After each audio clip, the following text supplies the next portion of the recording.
మాట్లాడవేంటి? బెల్లం కొట్టిన రాయిలా అలా చూస్తూ నిలబడతావేంటే? నోరు పడిపోయిందా? అయ్యో అత్తయ్యో, అడగండి. ఇది నా తల ఎలా పగలు కొట్టిందో. నగలు కూడా ఇదే కొట్టేసింది. షర్మిల, దమయంతి అన్నది నిజమేనా? అమ్మమ్మ, నేనేం చేసినా నన్ను రక్షించుకోవడానికే చేశాను. అలాగే పెద్దత్తయ్య పెద్దది కాబట్టి తను ఏం చెప్పినా కరెక్ట్ అని, నేను చిన్నదాన్ని కాబట్టి నేనేం చెప్పినా తప్పని కాదు కదా. నేను అందరినీ ఎంత గౌరవిస్తానో తెలుసా? మావయ్య గారు చెప్పండి, నేనేమైనా తప్పుగా మాట్లాడానా? చాలా చాలా బాగా గౌరవిస్తావమ్మా నువ్వు. అలాగే సేవ కూడా మనస్ఫూర్తిగా చేస్తావు. ముందు మా తలలు పగలగొట్టావు, ఆ తర్వాత గరం మసాలా పెట్టి నీ సేవాభావాన్ని ప్రదర్శిస్తావు. దమయంతోదినా, మీరు కూడా కొంచెం కోడలతో సేవ చేయించుకోవచ్చు కదా. మావయ్య ముమ్మాటికి కరెక్ట్ చెప్పారు. నాలో మంచి కోడలి గుణాలన్నీ ఉన్నాయి. నేనెవరినైనా పొరపాటుగా ఇబ్బంది పెడితే వాళ్ళకి మనస్ఫూర్తిగా సేవ కూడా చేయగలను. ఏది, నేను మీకు మాలిష్ చేస్తాను, రండి. వద్దొద్దు, నీ మాలిష్ నాకేం అక్కర్లేదు. నువ్వు నీ సేవ గంగలో దూకండి. అదేంటి పెద్దమ్మా, మన ఇంటికున్న ఏకైక కొత్త కోడలు సేవ చేస్తానప్పుడు చేయించుకోవచ్చు కదా. నీకు కూడా అధికారం ఉంది కదా పెద్దమ్మా, సేవ చేయించుకో. ఏంట్రా గుడ్డు, నీ పెళ్ళం సేవ నాకేం అక్కర్లేదు. అత్తమ్మా, నా తల దానికదే పగిలింది. నా మందు నేనే రాసుకుంటానండి.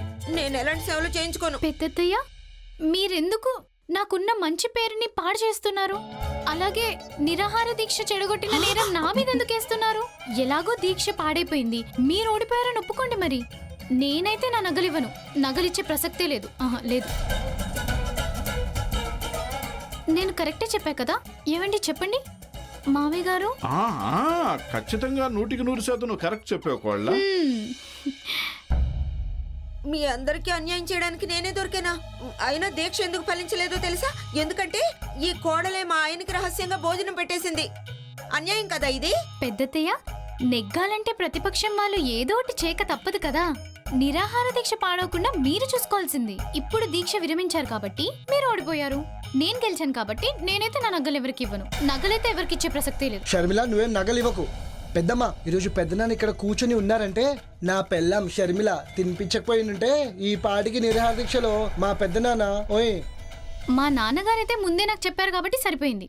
నా అత్తారింట్లో ఎవరైనా నన్ను ఇబ్బంది పెడితే ఒక్క ఫోన్ చేయమ్మా చాలు అన్నారు. మీకు తెలియంది కాదు, మా నాన్న ఇన్స్పెక్టర్. ఒకవేళ నాకేమన్నా అయితే గృహహింస చట్టం కింద కేసు పెట్టి మీ అందరినీ జైల్లోకి తోస్తారు.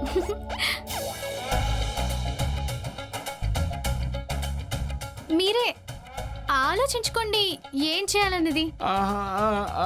అమ్మా షర్మిల, ఎక్కడికి ఫోన్ చేయాల్సిన అవసరం లేదు, నేను చూసుకుంటానులే. అలాగే. ఇదిగో దమయంతదినా, మీరు కొంచెం ప్రశాంతంగా ఉండండి. మీ కారణంగా మేమందరం జైలుకి వెళ్లాల్సి ఉంటుంది. జాగ్రత్త.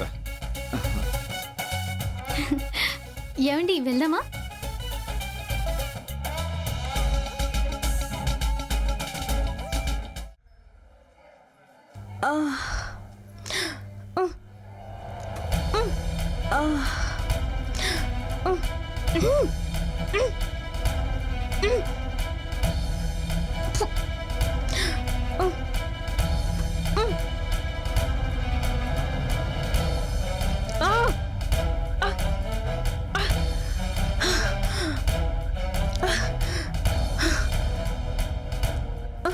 డాక్టర్ గారు, తొందరగా రండి. ఏమైంది? నువ్వెందుకు కంగారు పడుతున్నావు? సంతోషి పారిపోయింది డాక్టర్ గారు. నువ్వింత అజాగ్రత్తగా ఎందుకున్నావు అసలు? డాక్టర్ గారు, నేను ఆమెకు మెడిసిన్ ఇద్దామని లోపలికి వెళ్ళాను.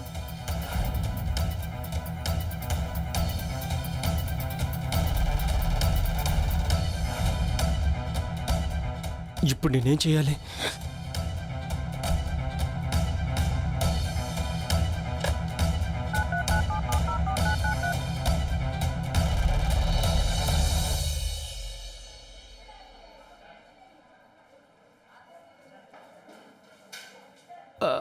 అరే మీరా, నేను మీ ఇంటికి ఫోన్ చేస్తున్నాను.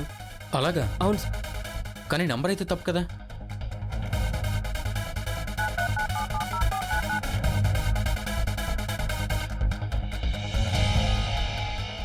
Hello, Lucknow north police station. ఎవరు కావాలండి మీకు? Sorry sir, wrong number. ఆయన డాక్టర్ గారు, మీకు ఇదే సరైన నంబర్. ఆయన డాక్టర్ గారు, మీరు మా అన్న ఉదయంతో కలిసి నా భార్యని పిచ్చిదని నిరూపించడానికి కుట్ర పన్నారు కదా, అందుకు మిమ్మల్ని జైల్లో పెట్టించాలి. సర్లేండి, ఇప్పటికీ ఆలస్యం కాలేదు. పోలీస్ స్టేషన్కి వెళ్ళి కంప్లైంట్ ఇస్తాను, మీ లైసెన్స్ని రద్దు చేయిస్తాను. వద్దు వద్దు వద్దు సార్, వద్దు సార్, ప్లీజ్ ప్లీజ్ అలాంటిదే చేయకండి. నన్ను మీ అన్న వదిలిని బలవంత పెట్టారు ఇదంతా చేయమని. మా అన్న వదిలిని బలవంత పెట్టారు, కానీ ట్రీట్మెంట్ చేసింది మీరే కదా. నన్ను క్షమించండి. నేను ఎప్పటి నుంచి ఇటువంటివి ఏం చేయను. ప్లీజ్ నా మీద పోలీసులు కంప్లైంట్ మాత్రం చేయకండి. ఒకవేళ నేను కంప్లైంట్ ఇవ్వకూడదని మీరు కోరుకుంటే కనుక నేను పెట్టే షరతులకి మీరు ఒప్పుకోవాలి. ఏంటా షరతు?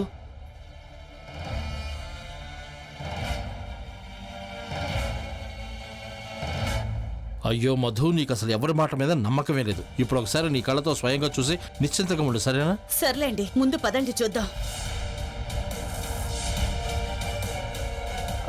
అదిగోండి, అదిగో మీ అన్న వదిలి మీరు relax గా వచ్చినట్టు. ఉండండి. మీరు పని చేయండి, నాకు తెలుసు. మీరు ఆ కట్టని వెనక దాక్కోండి, నేనంతా చూసుకుంటాను.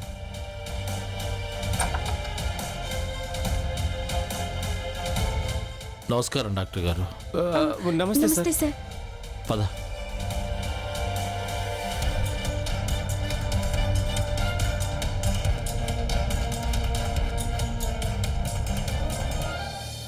డాక్టర్ గారు, ఏసీలు కూడా ఏంటి ఇంత చెమట? మీరు ఏసీ విషయం వదిలేయండి. మనం ఏం అడగడానికి వచ్చాము ముందు అది అడగండి. అదే అడుగుతాను. ఐఎమ్ సారీ డాక్టర్ గారు, మేము ఇంత రాత్రి వేళ మిమ్మల్ని ఇబ్బంది పెడుతున్నాం. విషయం ఏంటంటే నా వైఫ్ కనిపిస్తోందట సంతోష్ ఇక్కడి నుంచి పారిపోయింది అని. మేము ఒకసారి కన్ఫర్మ్ చేసుకోవచ్చా? లేదే, అలాంటిదేమీ లేదు. యాక్చువల్లీ మీరు నన్ను ఇంత బాగా చూసుకున్నాక నాకు బాధ్యత ఉంటుంది కదా. అయినా మీరు నిశ్చింతగా ఉండండి. నేను ఈరోజు మధ్యాహ్నమే సంతోష్కి ఓ ఇంజెక్షన్ ఇచ్చాను. దాని ప్రభావం వల్ల మరో 24 గంటలు తను కదలలేదు. ఇక పారిపోయే ప్రసక్తి ఎక్కడి నుండి వస్తుంది చెప్పండి?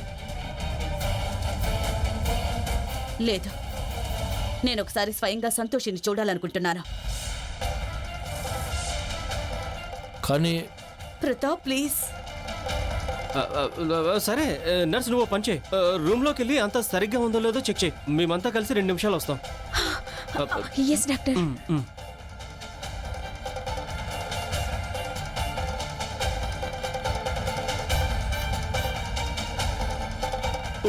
వరీ అవ్వాల్సిన పని లేదు సార్.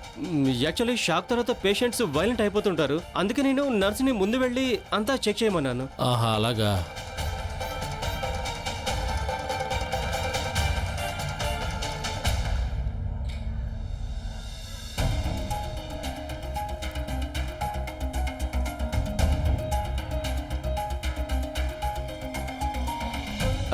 మేము తనకి నిద్రకి ఇంజెక్షన్ ఇచ్చి స్పృహ కోల్పోయేలా చేసాం. మరి సంతోషి ఇక్కడుంటే ఇంట్లో దీని భూతం ఉందా? లేదు, ఇది సంతోషి అయ్యే ఛాన్సే లేదు. ఇప్పటికైనా నమ్మకం కలిగిందా? పద.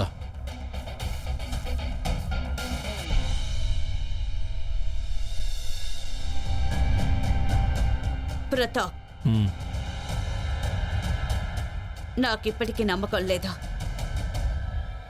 నేను దీని ముఖం చూడాలనుకుంటున్నాను.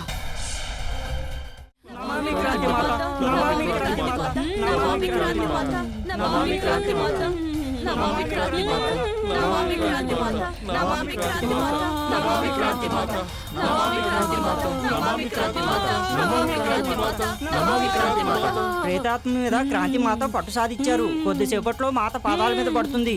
నమామి క్రాంతి మాత. నమామి క్రాంతి మాత.